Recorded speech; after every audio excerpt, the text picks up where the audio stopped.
Apa kos yang kena ada kalau nak buat part time food delivery? Mungkin ramai yang ingat senang tau.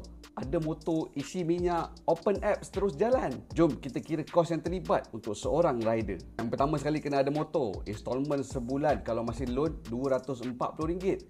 Minyak sehari pula boleh bajetkan RM10. Kalau buat tiap hari, sebulan RM300. Untuk internet kena ada RM50 sebulan.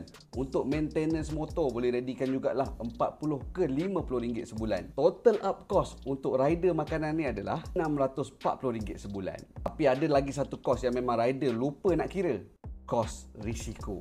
Berapa banyak aksiden yang kita tengok melibatkan rider-rider ni kan. Jadi risiko tu memang sangat-sangat real. Kalau masuk hospital, kos untuk rawatan tu tak termasuk lagi dengan kos permulaan tadi. Ya abang lah, untuk adik-adik yang nak buat part time food delivery, perlu ambil plan yang mahal-mahal. BU Micro Takaful pun dah cukup. Yang ni adalah takaful yang patuh syariah, khas untuk gig worker, untuk student, orang biasa macam kita. Kos dia paling affordable.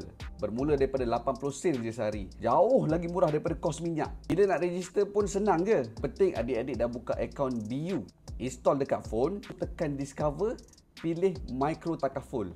Kita kat sini set dia punya plan, terus dapat sijil dalam application dan juga email. Once bila dah apply, dia akan berkuat kuasa 2 hari selepas kita apply. Jangan tunggu accident dulu baru nak menyesal. Protect diri dulu. Nanti bila nak buka akaun BU tu, gunakan saya punya referral code ni. Berapa pula estimation untuk profit setiap hari?